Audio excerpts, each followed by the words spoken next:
Hey everyone, thanks for listening to the EverydayFI podcast, the show that explores the lives and stories of everyday people on the path to financial independence. Today on this episode is another Meghan's Money Lessons, and we're going to be talking about student loans.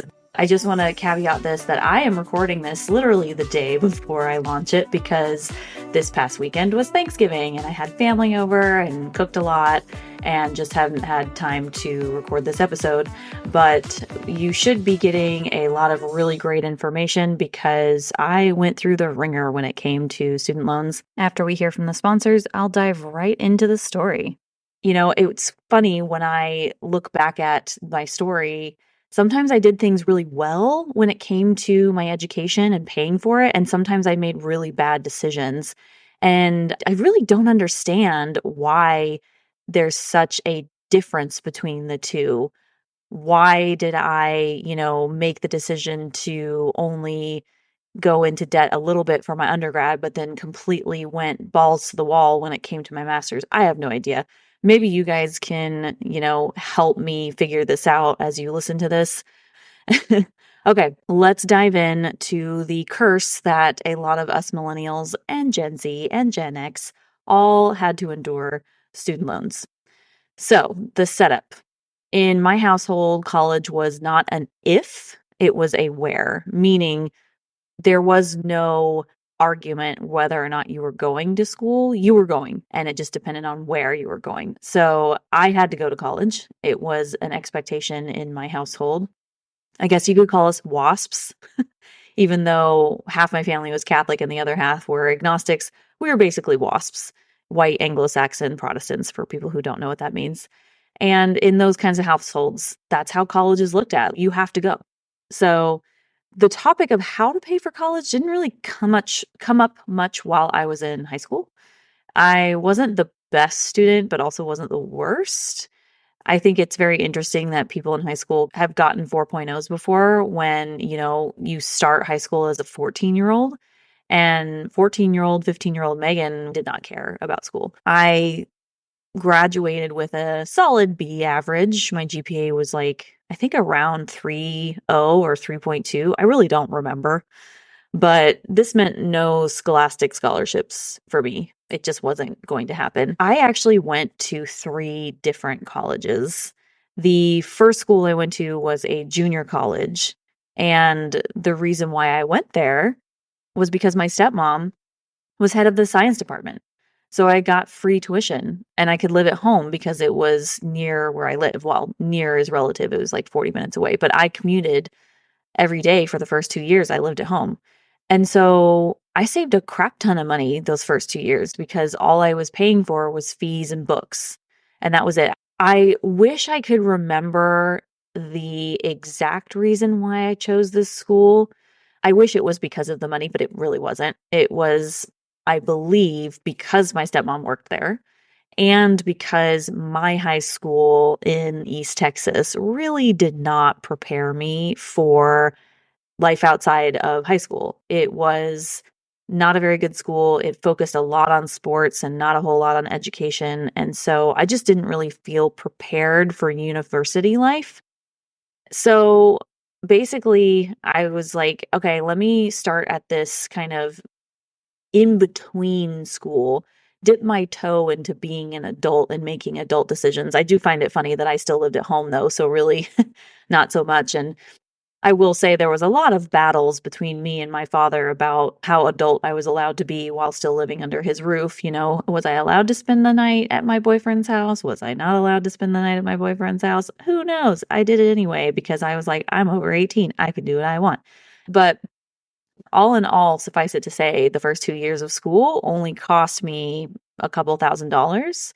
And actually, my mom paid for those. So she committed to paying for 4 years of college for me up to a certain point. So for this first 2 years, she paid all of those fees and for my books and things like that. I did work, however. I got a job the summer before I started college at the mall, and it was paying a whopping $6.50 an hour. But I did not use any of that money to pay for school. I just used that money to pay for gas for my car and hanging out with my friends and like clothes and stuff. I was not required to pay for anything else, basically. I kind of wish my parents had maybe required me to pay a little bit more towards my education because I feel like I would have had more skin in the game, and it would have made the money association with college more real to me because at that point, going to school and paying for school was like monopoly money, whatever. It's fake money. It doesn't matter.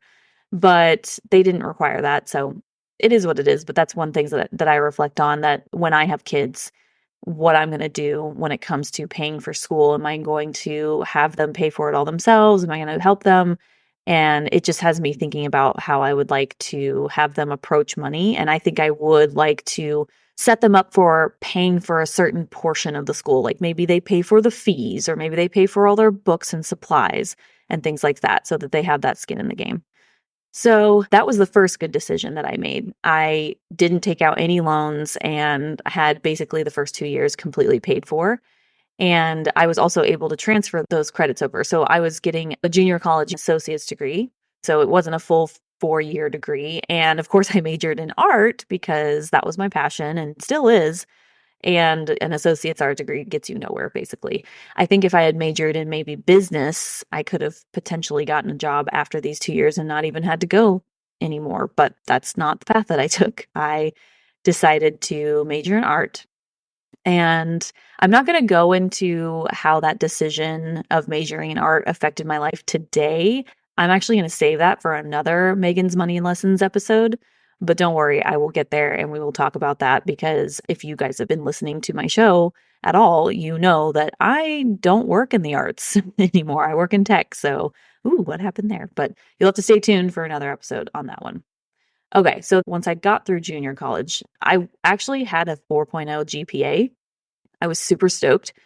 It basically told me that, I up leveled on education, and I definitely took it more seriously than I did my high school career. My last 2 years of high school, I took more seriously than my first 2 years. And then that just kind of perpetuated through to college. And so I was determined to get a 4.0 and to be the valedictorian. The only thing is, like, the school was so small, it was 400 students, that there were two other people who also had 4.0s. And so we all shared that valedictorian. And I don't even think that's really a thing in college, but it was for us. I also was part of, believe it was Phi Theta Kappa, which is the associates or 2-year school level for like honor society. I think it's Phi Beta Kappa when you go up to a 4-year school. So I was in that as well. I was vice president the first year and president the second year of the art club. So I had a lot of really awesome stuff under my belt that I thought 4-year schools would really love to see. And so I was convinced that I would be able to get scholarships this time around. Yeah, no. 4-year colleges will only, at this time, 4-year colleges would only give scholarships to people who are coming out of high school. And the scholarships that you applied to online were not as numerous as they are today. So this was back in 2007 was when I graduated with an Associates of Arts degree. I graduated high school in 2005. So in 2007, there really weren't that many like online scholarships. And I applied for all the ones I could find, and they were hard. You had to write samples and do all this stuff. And I didn't get any. I think I applied for 50 of them and I didn't get a single one. And it just was not worth my time. And so I just stopped doing that. And so I didn't have any scholarships for the second school. But, it is what it is. But I needed to get my bachelor's degree because, like I said, you can't really do anything with an associate's in art degree. So I applied to schools in the states my parents resided in. So here's another smart money decision: is I only wanted to look at in-state schools most of the time that I was applying, because now I think this was coming from my parents, though. They were like, it's going to be a lot cheaper, the tuition, if you go to an in-state school than if you go to an out-of-state school. And luckily, my parents lived in 2 different states and I could use both of their addresses, supposedly. I don't know if that's legal, and I wouldn't try that today, but I think it is. But my mom lived in North Carolina, my dad lived in Texas, so I was applying for schools in Texas and North Carolina.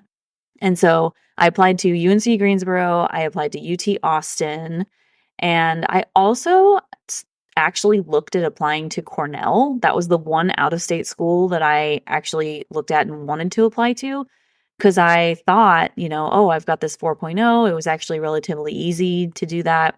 And I was like, what are some Ivy Leagues that maybe I could look at? Who knows? Maybe I could get in. And so I looked at those three schools. I only applied to UNC Greensboro and UT Austin because Cornell, the tuition was insane. I wish I remembered exactly how much it was, but I think it was going to be like $30,000 a year. And I was like, oh my God, I cannot afford that. And just remember this moment, y'all, for when we get to my master's degree, because apparently my entire mind changed when it comes to this. Anyway, so I didn't actually apply to Cornell. I decided to skip it.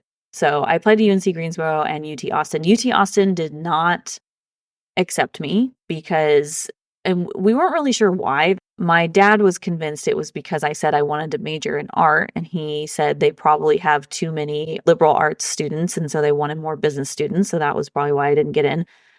I think they didn't really look too kindly on transfer students.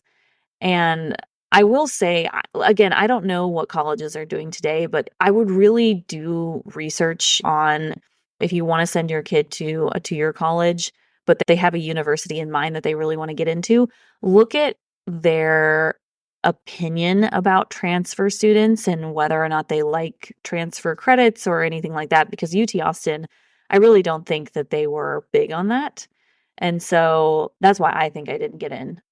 But anyway, I did get into UNC Greensboro, and so that's where I went from 2007 to 2009, and I got in-state tuition because my mom lived there. I actually never lived on campus, so I got an apartment that was near school.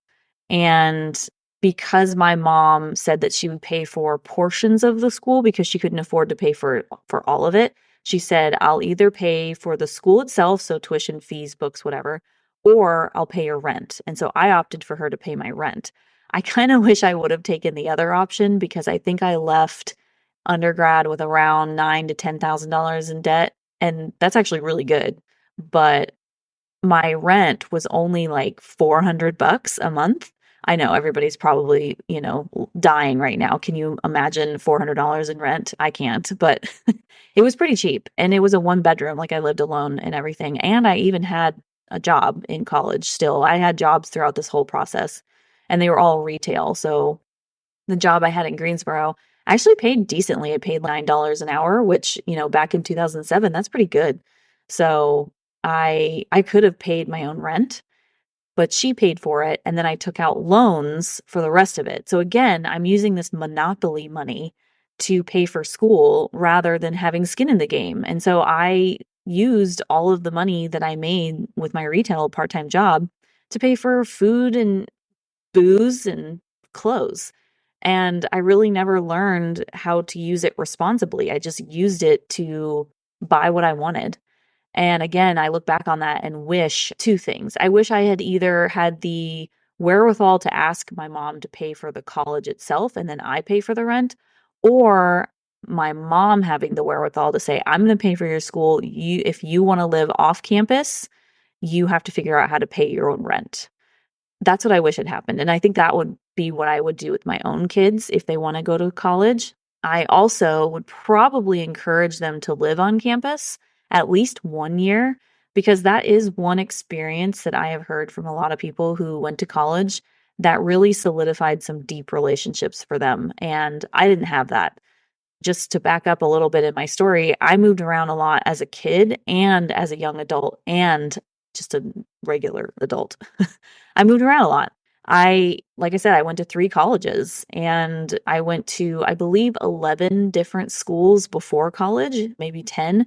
I went to a lot. And so I wish I had that experience of living on campus and really forming those deep connections with the people that you live with on campus. And I think it also would have taught me how to live and make room for another person in my life earlier. I struggled with that a little bit as an adult. I think my first roommate ever was when I was 26 living in New York, and it did not go well. And that's another story, but it didn't go well. And it wasn't necessarily because of anything that I did, but I just didn't know how to set boundaries for myself. And I wish I would have learned that. Anyway, back to the story. So basically, I paid for my second school and all this Monopoly money, and my grandparents had given me savings bonds throughout my entire life for Christmas, for birthdays, things like that. So from the age of, 0 basically to the age of 20, I had these savings bonds. So that's 20 years. And I don't know how much they were originally. I think they'd give me like $50 savings bonds, maybe sometimes $100 ones each year.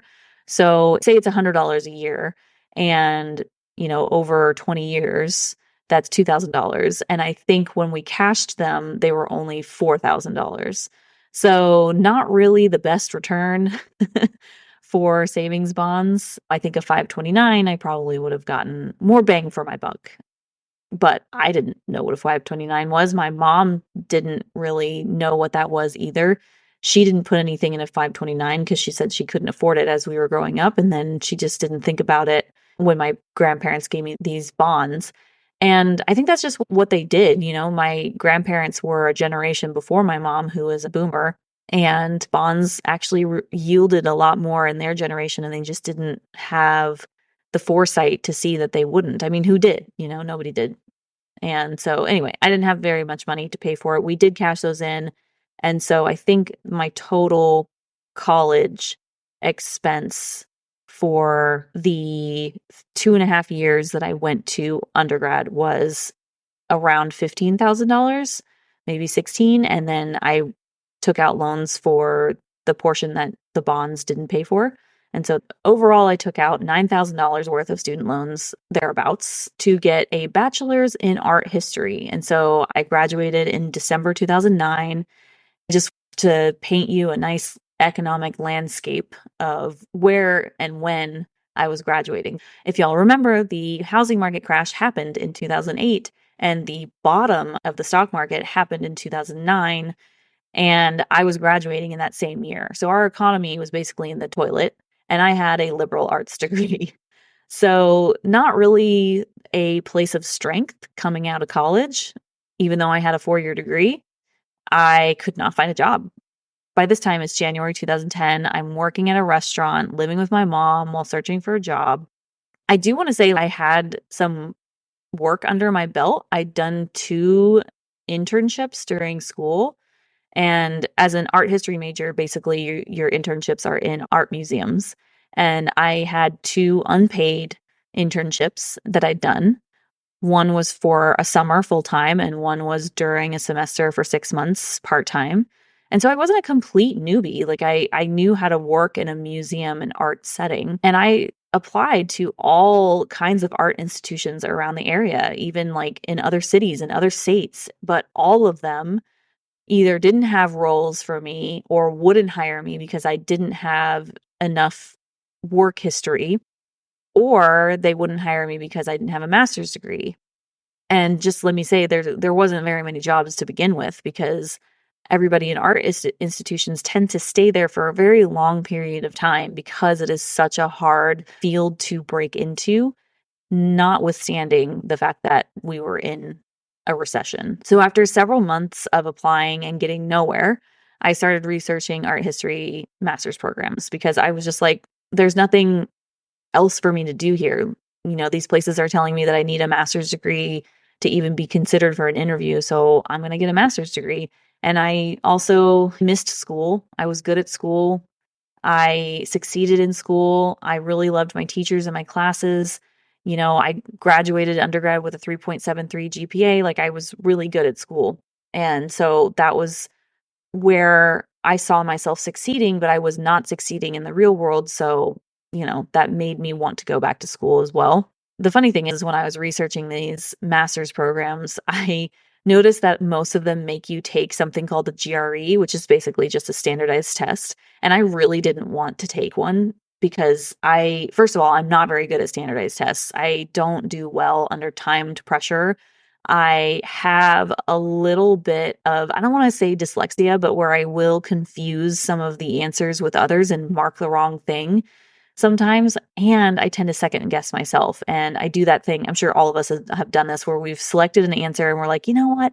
I don't actually think it's that one. I think it's another one. And then when you go back and your test gets graded, it actually was that first option that you chose. And you're like, dang it, I knew it.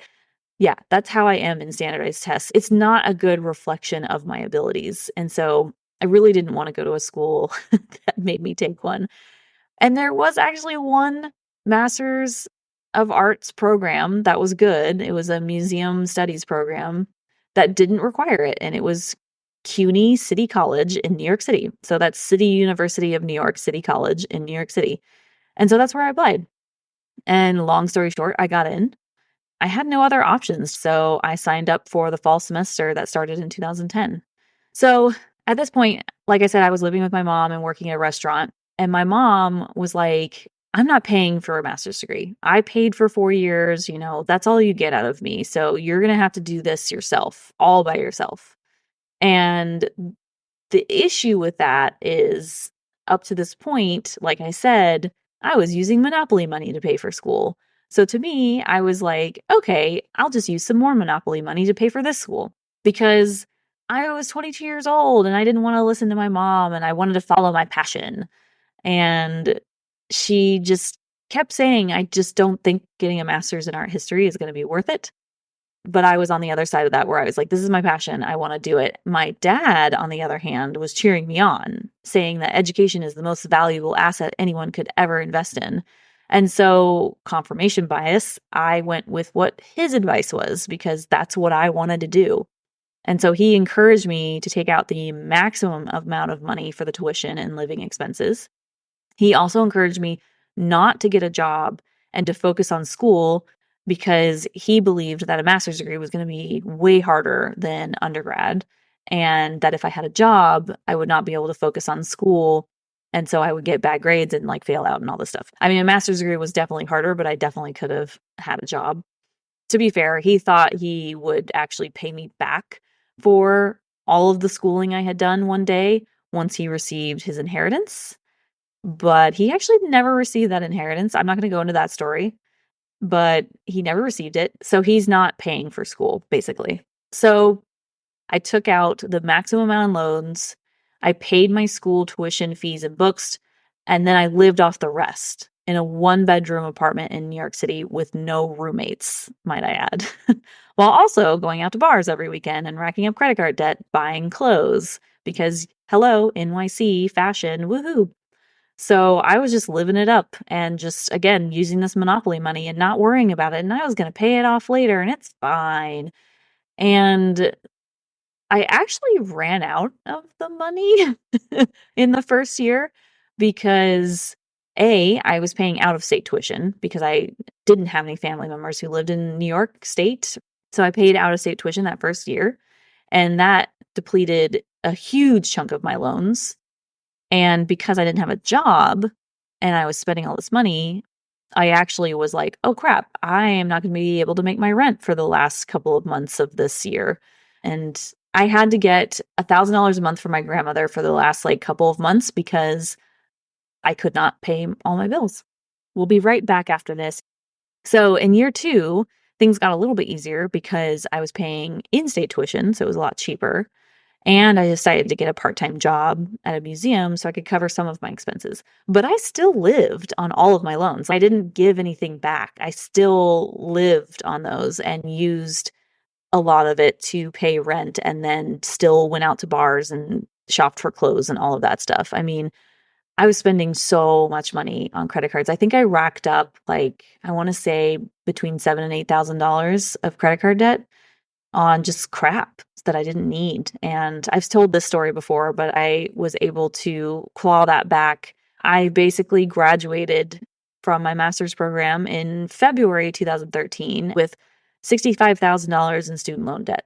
And so that's 5 semesters of taking out maximum amounts of loans and living off of them, basically, because I started in August 2010.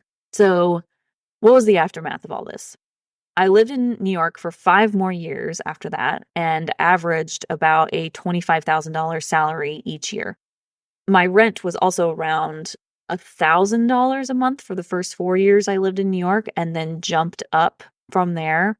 But I actually got roommates later. So it was a weird dichotomy where my rent went up, but because I got roommates, the amount I paid actually went down. So it was a little bit easier. But regardless, my salary each year was just not good. And I decided to sign up for an income driven repayment plan. So an IDR plan, which meant I only needed to pay around $55 a month. And after 25 years, I could get loan forgiveness on this specific plan. I don't know what all the different IDR plans are today, so I'm only talking about the ones that I knew about back in 2013, 2014, 2015. I think it's changed a lot since Biden took office, and he's put into place a lot of really cool repayment plans and a lot of really great rules to kind of help people out with the interest and things like that. So the story you're about to hear about the aftermath of taking out all of these loans and trying to pay them off is probably not the same story that a lot of people have today, but you'll see how bad it is. So anyway, I'm paying $55 a month starting in 2013. And because this payment was so low, it didn't pay any of the principal, right? So it was paying only interest. And what happens on loans like this is the interest accrues. My interest on these loans was around like 7%. If I had done like a 10-year basic payment plan, I think the payment would have been $500 or $600, just something so outside of what I could pay for on $25,000 a year and paying $1,000 a month in rent. There's just no way. You have a $600 a month payment and you're only paying $55 of that. And of course, that $600 a month payment is part principal, part interest. And so I was paying none of the principal, all interest. And it's just collecting in this little pile that I just didn't think twice about because everybody had student loans. And this is just the way that it worked. So fast forward a little bit to my post New York life. So after years of struggling to find a full-time job at a museum in New York, I decided to pivot careers at the age of 30. I'm not going to go into too much of this story because I want to save that juiciness for another Meghan's Money Lessons, but we'll just say that I was 30 years old living in the living room with a curtain for a wall, and I examined my life and was like, I don't want to do this anymore. So I moved in with my mom in North Carolina and started to transition to the tech field. During this time, I decided to re-examine my loans and the payment plan I was on to see if it matched my goals because I took time off work to transition careers. I took a continuing education class basically full time for 6 months. And so I didn't have any income. So I wanted to look at my payment plan and see if there was any way that I could either pause payments, maybe go on a different plan that was even lower because I had heard that some plans you could do $0 a month. And so I was just looking at all of the different options. And by this time, I had actually found personal finance and the HerMoney podcast. If you guys haven't heard of Jean Chatzky's HerMoney podcast, definitely check it out. It's really great. I'll link it in the show notes. But I was on my way to like budgeting and I paid down all that credit card debt by this point, and I wanted to get my money under control. And so I wanted to also see if some of these alternative plans might help me pay these student loans off quicker with a different level of loan forgiveness. So at the time that I left New York, it was 2017, and I had been on this income driven repayment plan from 2013 to 2017. So about 4 years, maybe a little bit more, 4.5 years. And I saw that there had been a new plan released that allowed me to get loan forgiveness 5 years earlier. I don't remember what this plan was called. It was sometime in October 2017.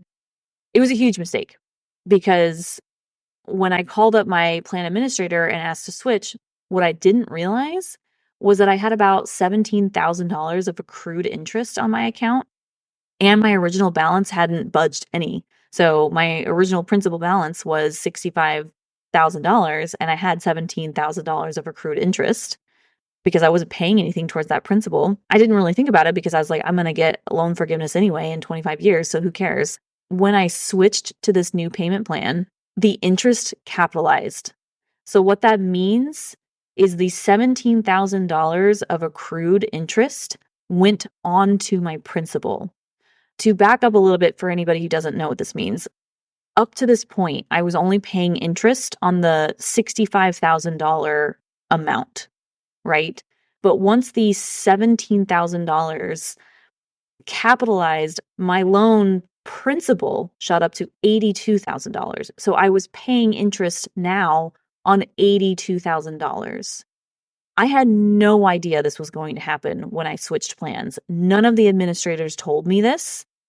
It's also buried in the master promissory note. When you get a loan, you sign something called the master promissory note. It's basically the contract for the loan. It was buried in there, and it's also all in legalese, so it was a little hard to understand anyway.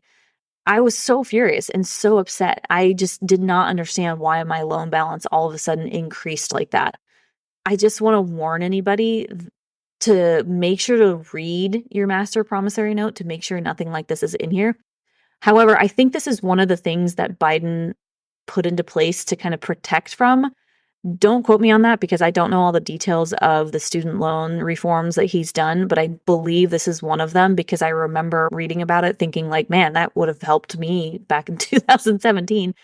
It was so heartbreaking and I was so upset. And what even sucks more, what I didn't realize until several years later is I probably could have called my loan servicer back and said, hey, I didn't know this was going to happen when I changed payment plans. Can I reverse this decision or can you reverse the capitalization and split the two numbers? And I learned from somebody that most loan servicers would have done that, especially at that high of a level. So from 2018 to 2019, I got very serious about paying these loans down. I was paying about $500 to $1,000 more every month to try and get them off my books. I actually went on the Jill on Money podcast in early 2018 to talk about my student loans. And she advised me to ask my mom for my inheritance early to pay it off because she said that $1,000 extra was not going to be enough, which I thought was a little bit crazy. I'll put the link for that episode in the show notes so you guys can listen to it. And then based on that episode, I was actually asked to come on to a CBS News segment to talk about my student loan debacle. So I was super notorious for making stupid decisions with my loans and apparently willing to talk about it on the news. I also will link that in the show notes. That was also in 2018. I actually started considering refinancing when I dove deeper into the FIRE movement in February 2019. Because at that point, I learned that a 7% interest rate was a hair on fire scenario. And I was grappling with the idea of continuing to pay the minimum and wait for the loan forgiveness versus paying extra but keeping the payment plan through the government because there could potentially be earlier loan forgiveness. Also, with these kinds of loans, you can have periods where you can stop payment for hardships and things like that if you need to, easier than with the private student loan companies. And I just kept oscillating back and forth. But the deciding factor was when I realized that I'd have to pay taxes on the forgiven amount. And with the taxes, plus how many years I was paying it, plus the 7% interest, it was just going to be an insane amount of money. I would have paid probably double what I actually took out in student loans. So for anybody who isn't a fan of loan forgiveness, let me just say, like, when you're paying these student loans, by the time you get to the loan forgiveness point, either 10 years, 20 years, 25 years, whatever it is, you've paid way more than you ever actually took out.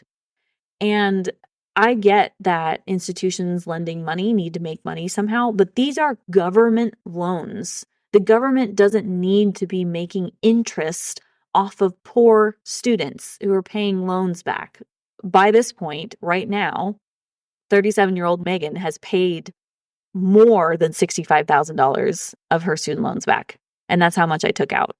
Anyway, in February 2020, I decided to refinance. I'd heard rumors at this point that the Fed was about to increase their interest rates. And so I wanted to lock in a low interest rate. And so I decided to refinance and I got a 3.44 interest rate on a 7-year term. And I never looked back. I refused to pay more than the minimum because that interest rate is so low that I just don't need to. And so that extra amount that I was putting on top of it, I decided to invest it because my investing is already behind and the student loans will get paid off. It's fine. They're going to be paid off in February 2029, which is going to be my 42nd birthday. And I'll be free by the time I'm 42. Woohoo. So, and I just don't want to worry about it anymore. I like that they're on autopilot. I don't have to mess with any sort of forgiveness tools or anything like that. I only have, I think, $26,000 left. And with the interest that I'm saving, it basically is a wash with that interest accrual that happened where the 17,000 went on top of the 65,000. Like it's a wash because of this lower interest rate. So I'm just not thinking about it anymore. And it's nice because I don't have to worry about it. It comes out automatically. And I just focus on my investing now. We'll be right back. So, what lessons did I learn? There are so many lessons, but I'm going to keep it to 5. Lesson number 1 for students and parents, review the ROI of your degree. I feel like these student loans probably wouldn't have been half as bad if I'd been making bank from a good job right away.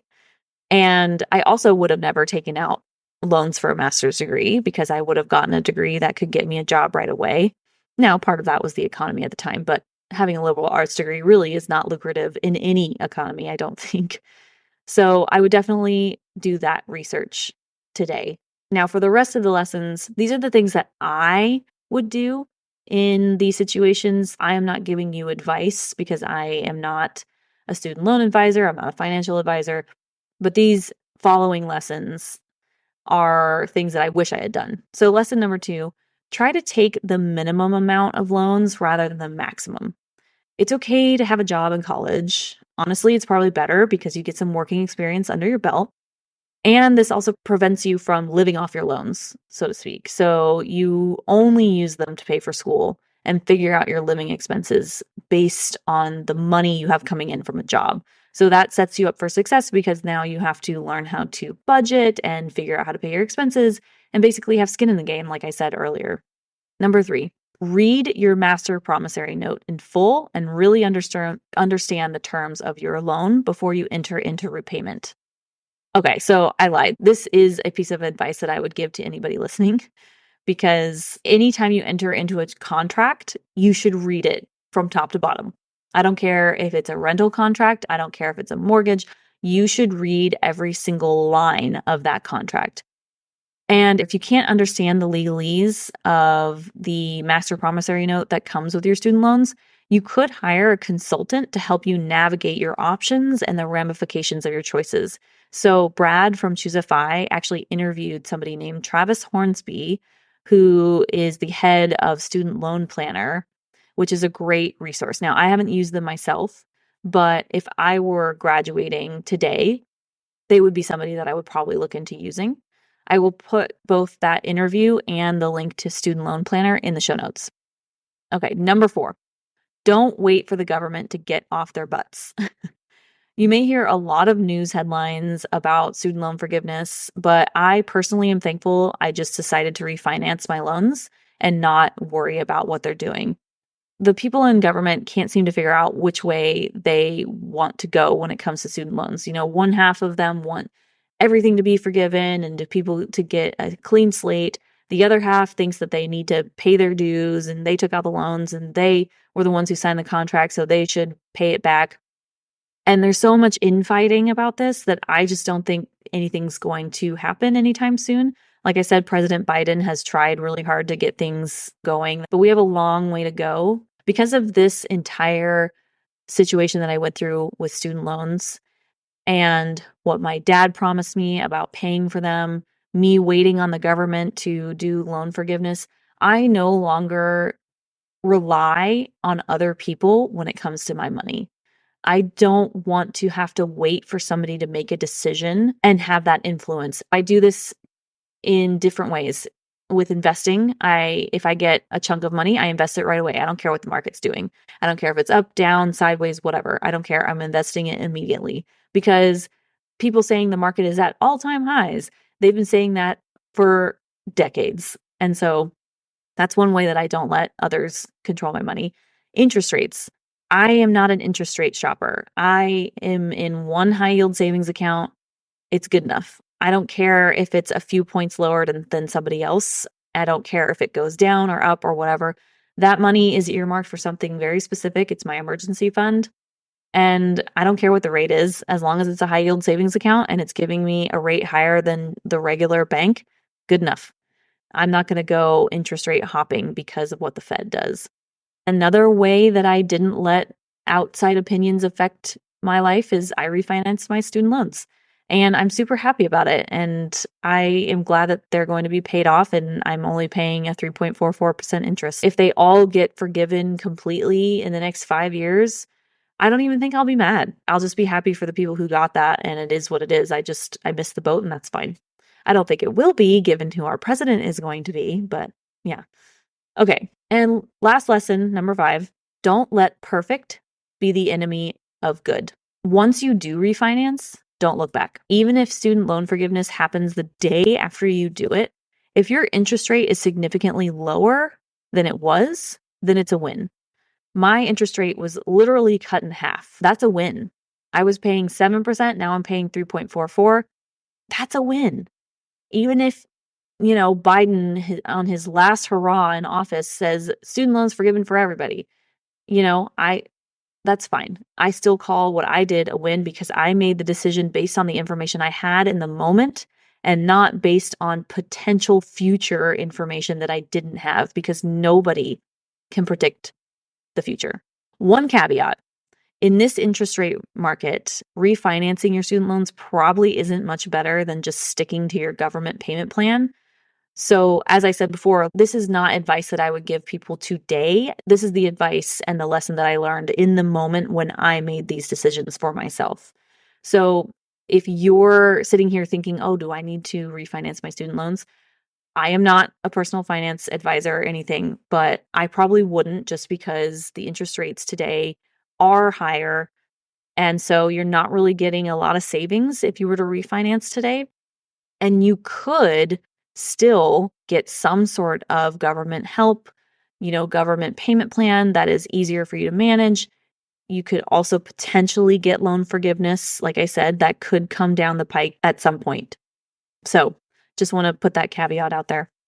But yeah, those are the 5 lessons that I learned from my student loan debacle, journey, story, whatever you want to call it. And yeah, that's it for Meghan's money lessons for today. Tune in next week to hear my interview with Kathy, who improved her life immensely by joining the FI community, even though she didn't find it until well into her 50s. See you then. Thanks for listening to the EverydayFI podcast. If you're loving the show, here are some things you can do. Number 1, subscribe in your favorite podcast player and share the show with your friends and family. Number 2, please leave a review. I'm always looking for ways to improve the show. Number 3, check out my website, everyday-fi.com, where you can listen to all the episodes and leave comments for myself and the guest. Number 4, if you're interested in sharing your own financial independence story, you can find a submission form at everyday-fi.com/podcast. And finally, number 5, join my Patreon membership for only $5 a month at patreon.com/everydayfi podcast. This is a one-woman show, so every little bit counts. See you next time as we continue to go down the path to financial freedom.